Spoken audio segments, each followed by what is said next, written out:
देख रहे हैं CMN न्यूज। मैं हूं आपके साथ कनिका। तो चलिए शुरुआत करते हैं कुछ अहम खबरों के साथ। मेरठ आगमन पर गणमान्य बीजेपी विधायक व कार्यकर्ताओं ने डिप्टी सीएम का जोरदार स्वागत किया।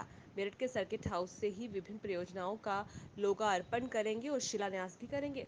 मंडल के 1203 करोड़ की 380 परियोजनाओं का शिलान्यास होगा। वहीं डिप्टी सीएम केशव प्रसाद मौर्य ने मंच से सरकार के कार्य की उपलब्धियां व विकास की जानकारी दी। मेरठ से अरुण कुमार की रिपोर्ट। अपने मेरठ मंडल के हमारे सभी जो सांसदगण हैं, जो हमारे माननीय विधायकगण हैं और इस पूरे क्षेत्र से केंद्रीय मंत्री परिषद में भी जैसे हमारे गाजियाबाद के सांसद जी हैं और प्रदेश मंत्री परिषद में भी हमारे जो मंत्रीगण हैं, उन सबके क्षेत्रों को जो हमारे माननीय विधायकगण हैं उन सबके क्षेत्रों को मिला करके ऐसे सभी 6 जो जनपद आते हैं उसमें आज जिन परियोजनाओं का लोकार्पण हुआ है, ऐसी 201 परियोजनाएं हैं जो लगभग 374 करोड़ की हैं और 179 परियोजनाओं का आज यहाँ पर शिलान्यास हुआ है जो 823 करोड़ रुपए की। फिगर मैं थोड़ा सा बता दिया हूँ उसमें उसके क्रम में आपको इसके क्रम में यह भी बताना चाहूँगा, इसमें मेरठ की 51 परियोजनाएं हैं जो लोकार्पण और शिलान्यास को मिला करके हैं। बागपत की 43,750 हाँ 57 है, 43,457 है, 57 परियोजनाएं जो 90 करोड़ 14 लाख की हैं। और इसी प्रकार से गाजियाबाद की 18 और 15 33 परियोजनाएं हैं जो 7 करोड़ और 6 करोड़ लागत की हैं। हापुड़ में 17 परियोजनाएं हैं जो 67 करोड़ और 4 करोड़ की लागत की हैं। गौतम बुद्ध नगर में 56,359 की संख्या में परियोजनाएं हैं जो 65 करोड़ और 6 करोड़ की लागत की हैं। बुलंदशहर में 52 और 80 परियोजनाएं हैं जो लोकार्पित हुई हों 95 करोड़ की, जो शिलान्यास हुआ वो 153 करोड़ का है।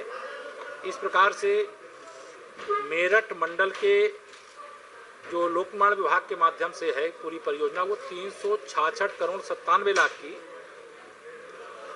और जो सेतुओं का काम हुआ है वह 10 और 7 17 काम है, 12 8 20 1 21 यानी लगभग 22 करोड़ के हैं। साथ ही मेरठ मंडल में सेतु निगम के सेतु एक PWD के माध्यम से बनता है, एक सेतु निगम के माध्यम से बनता है, तो उसमें 10 की संख्या है, एक 90 करोड़ और 32 करोड़ क्रमशः लागत है। तो आज यह सौगात मेरठ मंडल की जनता को माननीय जनप्रतिनिधियों की सक्रियता के कारण से वो लगातार, चाहे हमारे माननीय सांसदगण हों, चाहे माननीय विधायकगण हों, चाहे हमारे विधान परिषद के माननीय सदस्यगण हों और पार्टी के चाहे पदाधिकारी और नेतागण, उन लोगों ने सदा जनहित के विषयों को केवल मेरे अंतर्गत चलने वाले विभागों में ही नहीं, जो सरकार के अन्य विभाग हैं उनके माध्यम से भी मेरठ मंडल के लिए लगातार मांग करते थे। उन सारी परियोजनाओं को पूरा करने का हम लोगों ने संकल्प लिया। आज उसी के क्रम में यहाँ लोकार्पण शिलान्यास का कार्यक्रम संपन्न हुआ। आपके डिपार्टमेंट में 320 से ऊपर एक्सेल के पद खाली हैं और ये 23 जो प्रमोशन हुए उनके प्रमोशन हुए हैं, वो कब करा जा रहा है? उसमें माननीय न्यायालय के समक्ष मामला प्रमोशन वाला विचाराधीन है, उसके लिए पैरवी की जा रही है और मुझे लगता है कि जल्दी माननीय न्यायालय का निर्णय आ जाएगा। तो हमारे पद खाली इसलिए हैं कि जो प्रमोशन की प्रक्रिया है वो न्यायालय में विचाराधीन होने कारण रुकी है। जो होगा हम दिखा देंगे। सर, आपने कहीं और सीधे तौर पर आपने 2022 को लेकर एक तैयारियां जो थी उसे गति दी और आपने ये संदेश वहां से दिया कि अधिकारी और कर्मचारी अलग वे में ना पाले, 22 में हम आ रहे हैं। तो ऐसे कौन से वो ज्यादातर विभाग हैं जहाँ से आपको लगातार शिकायत? देखिए, मैं कोई पर्टिकुलर एक विभाग की बात नहीं करता। मैं सभी विभाग के अधिकारियों को मेरा स्पष्ट संदेश रहता है। मैं पहले कार्यकर्ता हूँ, बाद में उप मुख्यमंत्री हूँ और इसलिए मैं स्पष्ट जहाँ भी जाता हूँ ये बात मैं कहता हूँ। और यहाँ पर भी यही बात कही है कि कार्यकर्ता हो, हमारे जनप्रतिनिधि हों या हमारे जो सरकार के लोग हों, तो तीनों की यह त्रिवेणी है और त्रिवेणी रहेगी। इसलिए कार्यकर्ताओं की जो बात आती है वो जनता के हित की बात आती है, उसको सुने, उसका समाधान करें। हाँ? क्या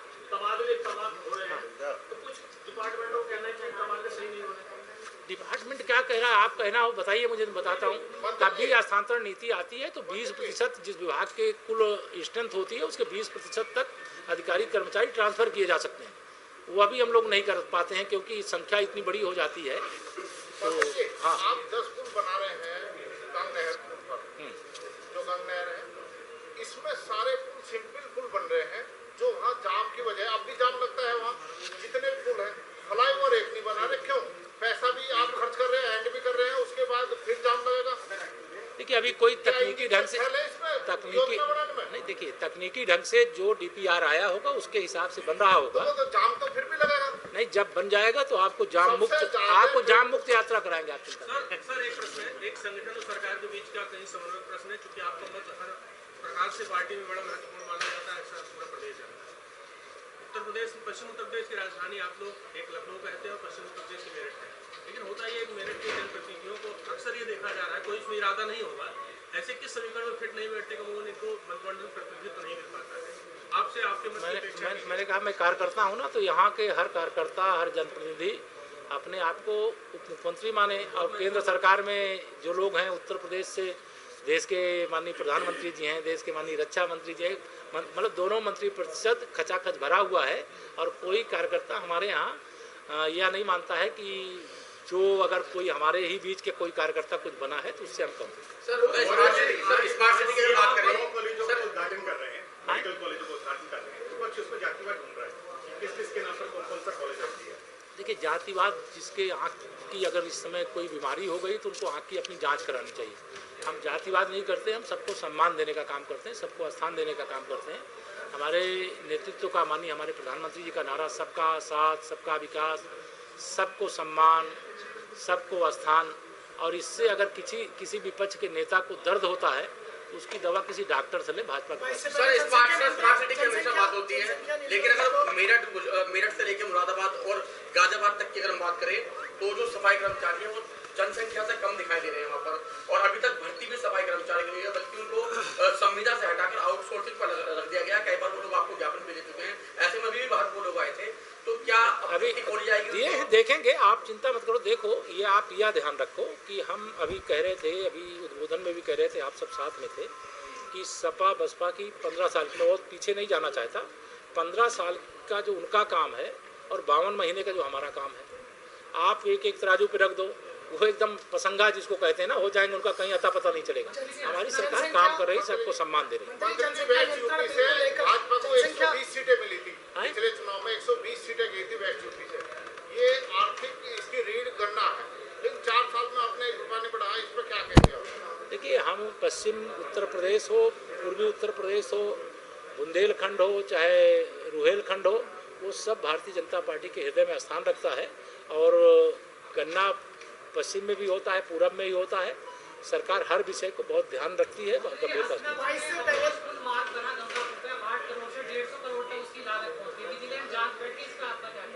जो जांच इसलिए करी जाती है कि ये सपा बसपा की सरकार के समय जो घपले होते थे, नहीं हमने बहुत उसमें, आपको मालूम नहीं है, उत्तर प्रदेश के 75% ऐसे सेतुओं का, आरओबी का, नदी सेतुओं का हमने निर्माण पूरा किया या पूरा करवा रहे हैं, जो श्री मुलायम सिंह यादव जी, मायावती जी ये शिलान्यास करते हैं। हम शिलान्यास भी करते हैं, हम उद्घाटन भी करते हैं।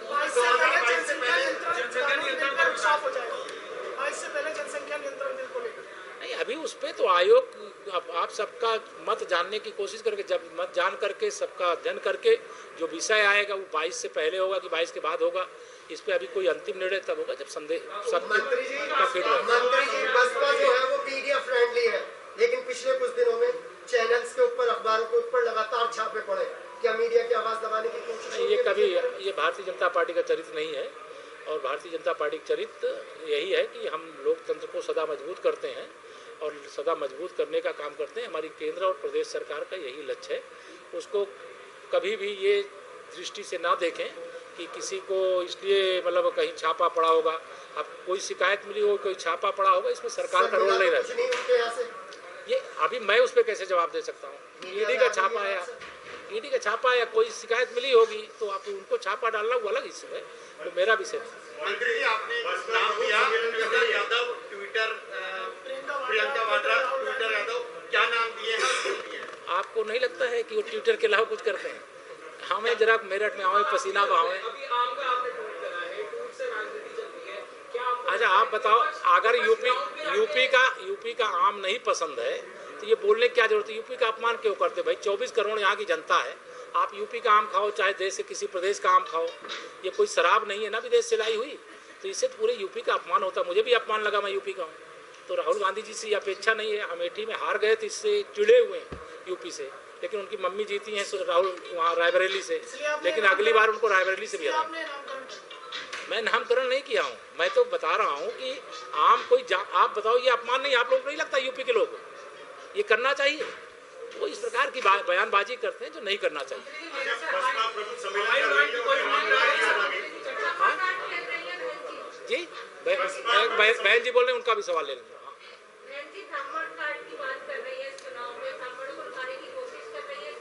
भारतीय जनता पार्टी सबका साथ, सबका विकास, सबको सम्मान, सबको स्थान, सबको पहचान देने का काम करती है। मायावती जी का यह प्रयोग 2007 और 12 में किया, फेल हो गया। अब जो पास है, जो 2014, 2017, 2019, फिर 2022 में, फिर 24 में लगातार पासिंग जो होगा हमारा।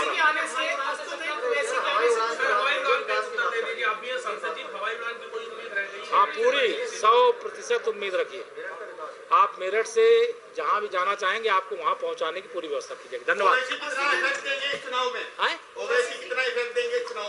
हम सारे विरोधी एक हो जाएं तो भी मैंने अभी मंच से बोला 100 में से 60% हमारा है, 40% में बंटवारा है और बंटवारे में भी हमारा है। क्यों? क्योंकि यह अंदर की बात है। यदुवंशी और रविदास वंशी भी इस बार हमारे साथ है। अखिलेश यादव ने कहा कि वो बिजली फ्री देंगे, आप क्या कहेंगे सर?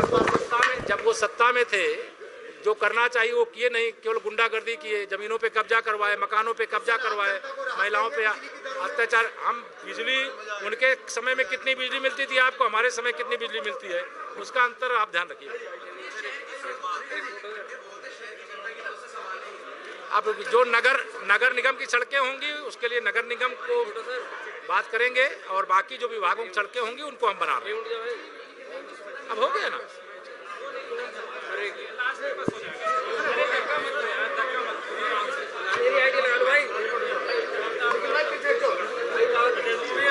वीडियो को लाइक करें, शेयर करें और चैनल को सब्सक्राइब करें। खबरों के नोटिफिकेशन के लिए बेल आइकन दबाना न भूलें।